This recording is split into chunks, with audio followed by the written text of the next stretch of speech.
It's the first day of the week. Welcome to Lunchtime Politics. We keep track of all the happenings in politics in the polity at midday. So whatever has been playing out the last night up to early this morning and what is happening right now is our responsibility to bring you up to speed and keep you updated. I'm Jeffrey Uzama and this is Channels Television. We're broadcasting live from our global headquarters, which is the nation's commercial nerve center. And let's get started with what is happening, or just happened a few moments ago, where protesters that are loyal to the David Mark National Working Committee of the ADC have occupied the entrance of the Federal High Court, Abuja. They're asking the judiciary not to allow themselves to be used to stifle opposition parties in Nigeria. The protest is against the backdrop of the ongoing legal battle between Nafiu Bala Gombe, the National Working Committee of the ADC, and that of Mr. David Mark, the former Senate President. The demonstrators allege that the matter which the Supreme Court referred back to the Federal High Court is a ploy to distract the opposition political parties, especially ahead of the general elections in 2027.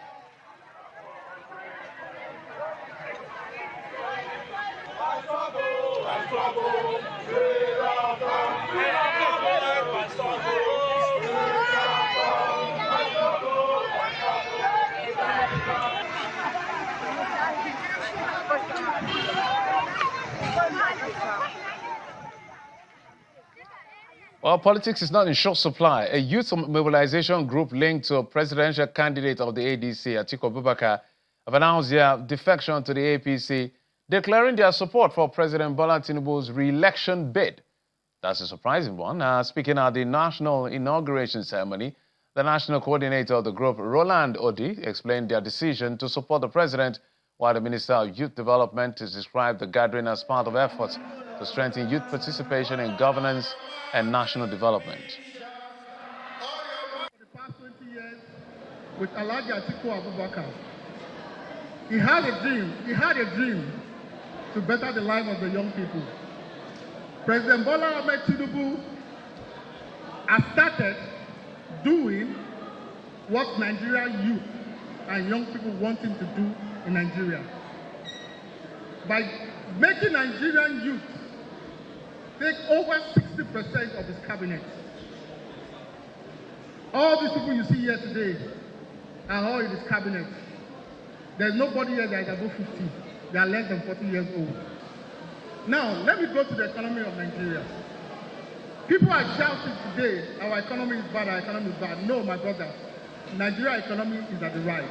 In 2023, although we lost, but we contributed 3.5 million votes to Alhaji Atiku Abubakar. Now we are assured, Mr. President, with his capacity and his good work he has done for Nigeria, we are going to give him 10 million votes. Today is not just an inauguration. It is the importance of solemn reflecting, of saying, you should relax. Things are going to be well with us as a country. Today is a build a movement that has served as purpose-driven, the movement that had a brief and also to help to reshaping the future of the country, to make sure that we project all the President Bola Ahmed Tinubu New Hope agenda and also empower productively the programs of the government and national purpose and participation, and also to help to reshaping the future of the country.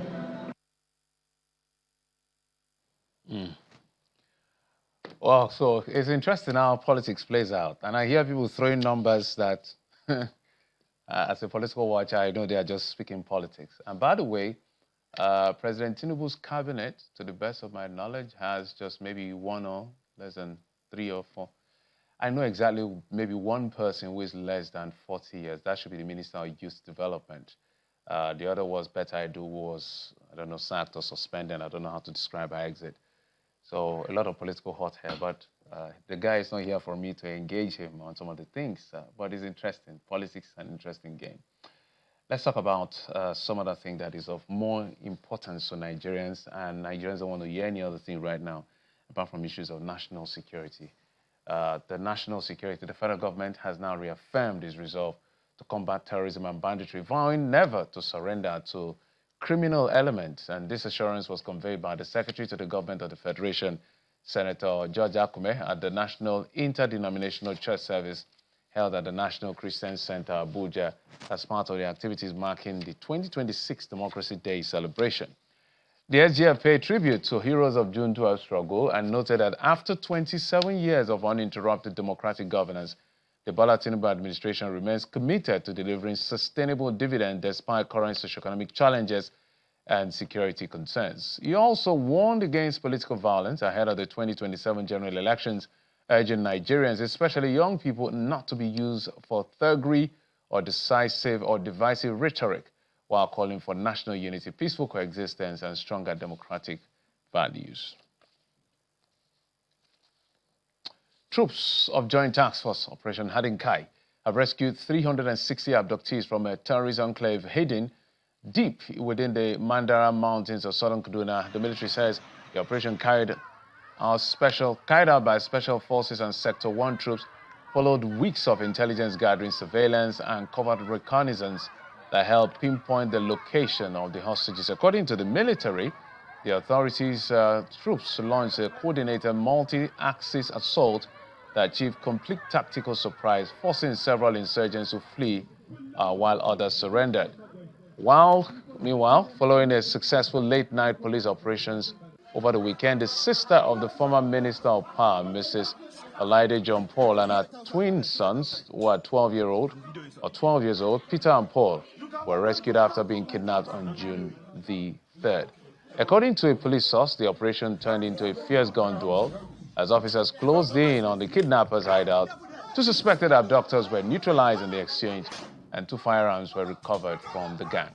Law enforcement officials disclosed that the breakthrough was as a result of sustained intelligence tracking and relentless tactical pressures, which eventually forced the kidnappers into fatal confrontation. But we also had excerpts from the family members, especially the grandmother of the girls, or the boys rather, and the woman's mother.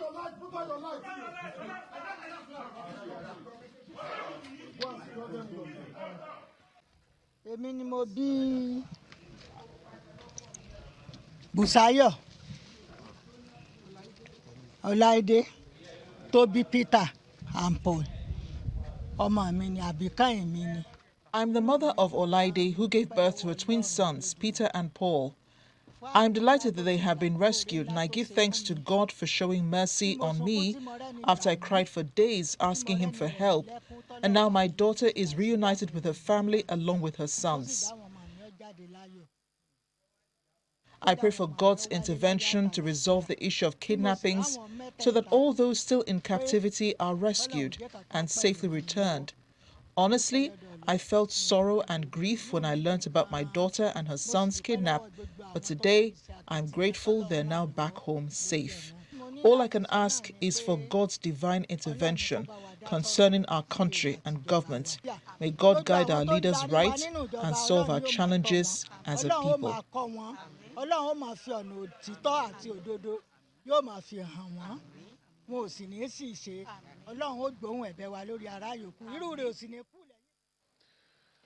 All right, that is the mother of Olaide, grandmother of Peter and Paul, and of course, Olaide is a sister to the Minister of Power, former Minister of Power, I should say, Adebaya Adelabu, who went back to run for office of governor. But let's bring in our guest who is going to explore the conversation around national security, or in this sense, insecurity.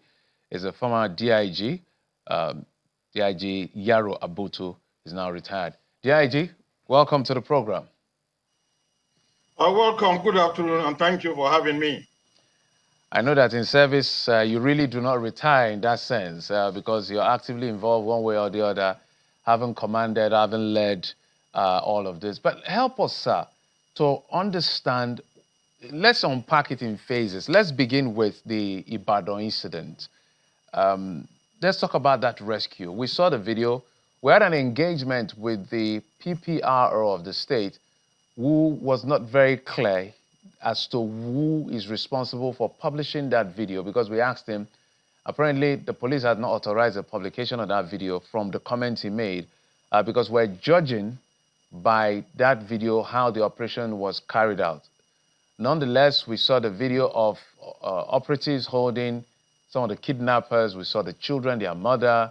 Some people said the boy was not looking nervous, so they were saying he staged. They saw somebody come from the roof. But in all of this, the most important thing is that we're grateful they are released. But help us, if you've seen the video, interpret what you see and tell us what would have gone into these kinds of operations. Thank you very much. Taking a curious and deeper introspection with respect to the video and the scene of the recovery, it was obvious that the security forces were acting in tandem with other sister or friendly forces. That is to say, some other members of the community, agents and individuals were proactively assisting the lead agencies, which is the government security forces, to package the whole operation. And from the video clips, it was obvious that an amateur video was captured by some of those persons assisting the state actors to effect that recovery. So in my view, it was an amateur video, but the bottom line of the whole scenario is that the victims were recovered unharmed, and the terrorists or kidnappers were arrested and some were neutralized. That's the most important thing. The essence of the video and the circumstances of profiling them or uploading them, in my mind, is secondary. The most important thing is that the victims were secured safely, and the perpetrators were, some of them were apprehended and some were neutralized. And this underscored the essence of the ongoing debate on the need for us as a country to make a full declaration of war against terrorists.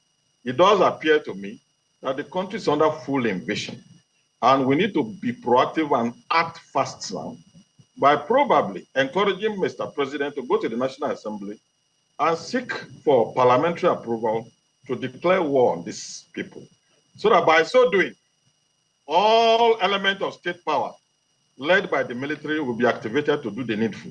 And we need to suppress this situation in the next 3 to 6 months before our major national election in January. This is my take with respect to this development for now. DIG, we're going to unpack even further, but you said something that is curious. And I want to, in terms of operationalization now, when you approach the National Assembly as Commander-in-Chief of the Armed Forces to declare war on, say, terrorism or insurgency or whichever nomenclature you choose to use, what does that mean in practice? What it means in practice is that it's a constitutional requirement that the nation cannot go to declare war without parliamentary approval, regardless of the fact that the president is chief executive of the country. To declare war, that Nigeria is at the full brim war, the constitution requires that you should go to the National Assembly and do the approval and do the proclamation there. My view is that that action is very necessary and immediate at the point we are now. So that between now and December, before our major national election, which is presidential election in January, these people must have to be taken to the cleaners. Without full declaration of war, in my view, the need for us to urgently address this matter may not be met. A declaration of war, as you know, means that apart from the military forces acting, all elements of state power will be activated to bring this thing to an end. And by so doing, it will connote that all persons involved in this business will automatically face deaths on apprehension. Because in declaration of war, war is not organized for you to arrest and prosecute. War is organized for you to decimate, to destroy, and eradicate the festering element. This is my perspective. That sounds very tough. It looks like what should be done, but how to manage that entire situation is a different kettle of fish entirely. Maybe we'll come back to that. So I told you I'm going to be unpacking them in phases. So let's look at some of the measures being taken by the government. Measure one, for instance, when the abduction that happened in, or your happened in Orire, one of the things the president said, besides commiserating, was to say they are going to hire or recruit 1,000 forest guards. Now, one wonders, these insurgents or terrorists that have defied even the military in some instances, what chance does the forest guard have? Well, just as a corollary to what I've just said, if you declare war, it therefore means that state power, epitomized by the military, will be the lead authority in action. All other state actors, forest guard, defense, intelligence, and other security forces will be on the sideline assisting to effectuate it. So the point we are trying to make is that while the forest guard team is being activated to meet the exigencies of the moment, a declaration of war is more apt. And that do not mean that the forest guard element will still contribute to the war effort. Even in war effort, civilians, ordinary civilians without formal combat training, they contribute to a war effort. But the most important thing is that the national objective of decimating the insurgents will become the factor that all our national resources will be directed to bring into focus. The presidential intention of increasing forest guard is noble, necessary, and apt. However, within the time frame that the festering problem needs to be brought to book, a full-scale war, in my view, is very, very, very important. And the National Assembly needs to give the approval for that declaration to have an effect. That is as practical and as quickly as possible. There's no other method of declaring war in a democratic country more than taking the lead, the permission of the National Assembly. And once that is done, the necessary funding and the war planners will go into action. And I can tell you, within 30 days to 40 days to 60 days, we are going to have a different outcome with respect to the management of this problem. DIG, you were literally one step away from being an IG. So I referred that to say you've been in rooms that a lot of other officers and even citizens have not been to. It's difficult to believe that these kinds of proposals and suggestions wouldn't have gotten to the commander-in-chief or the hierarchy of the military to propose to, or the hierarchy of the security architecture to propose to the president. Why do you think that has not happened? Well, in all democratic and presidential environment, it's the discretion of the president that defines policy action. Even if all the elements of professional presentation are apt, the discretion of the president is what defines the necessary action. And discretion is discretion. That is why we have executive president under a presidential system of government. Yeah, you know why I had to raise that question, sir? I remember vividly during the time of Goodluck Jonathan when the Chibok, even before the Chibok incident happened, I think either before or during that whole saga of Chibok incident, it was difficult for the president to prescribe or even literally label these people, as we call it, terrorists in that sense. People were literally screaming, these guys are not just political agitators. They are here for something more sinister in that sense. By the time the right thing was done in declaring them wherever they should be, it was already late. So do you think politics is also playing a key role here in denying us the opportunity to address this issue as promptly, as decisively, with the exactitude as we should in this dispensation? Certainly. You know, in a political climate, decision-making or national decision-making requires a lot of element of consideration. And certainly, those considerations will always influence the speed, the style, and the timing of necessary action. So certainly, it is. And I want to remind ourselves that the kind of terrorism we have in Nigeria is a variant of different tabulations. We have some of these terrorists that have religious inclination. We have some of these terrorists that are having the inclination of material extortion. We have some of these terrorists that are having the inclination of putting the government in public opprobrium, so to speak. And the totality of these differentials of the terrorist ideology that have invaded our country really makes taking appropriate and urgent decision very, very, very, very difficult. And I believe it is this typology of terrorism that is working now against us that to an extent is even delaying the speed at which national position with respect to managing them is manifesting. But I believe in the days ahead, something more concrete in the direction of the argument we are propounding will be in place. All right, so let's talk about the state police. We are getting, it looks like we're getting assurances that it's closer than ever because we're hearing some final draft have been done, although it's not been laid before the National Assembly. You know, the whole process, it has to go to NAS, then go to the state houses of assembly. We forget 2/3 of the entirety of the state houses of assembly. Now we have the APC in supermajority in the state, so hopefully that should sail through. But some of us have not called it Uhuru yet because the managers of the process are still the same. It's still the political players with mountain of excuses at the subnational levels that will manage this. Some of them are not even mature enough, with the greatest respect, to manage state police. For them, they see it as an avenue to use it to oppress their political opponents. So some of us are already mentally prepared for abuse.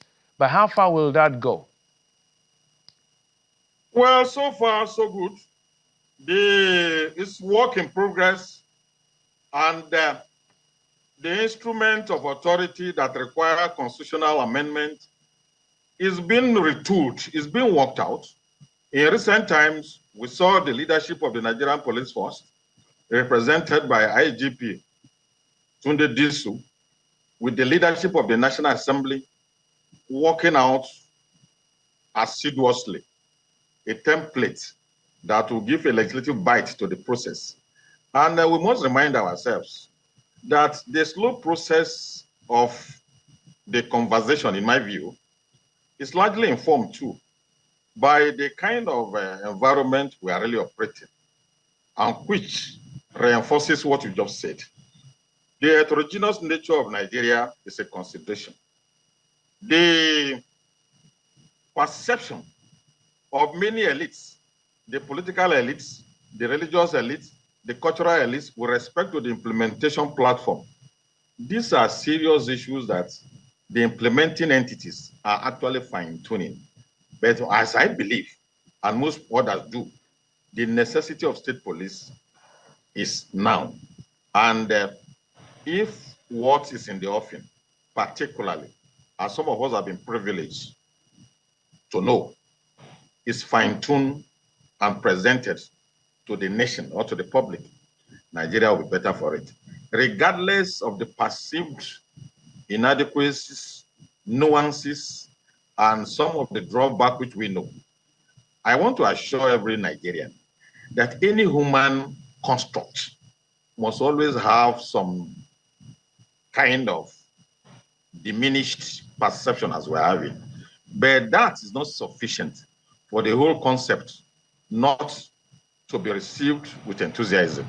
And I believe that working state police gradually, in practical terms, after a long time or some time, it will be perfected in our country. But we must reassure ourselves too that legalizing state police do not really mean that all the 36 states immediately will begin to implement it. Certainly, there will be proviso here and there that will give room for states who have the desirability, the resources, and the wherewithal to give it a trial. It's going to be optional because the needs of the states are different. Their resources and orientations are different. And being a federal system is not going to be a compulsive template. It's going to be an optional template. And for those states, as I said it in some forum before, there are some states already practicing quasi-state police. For example, Lagos State has LASMA, which is traffic policing.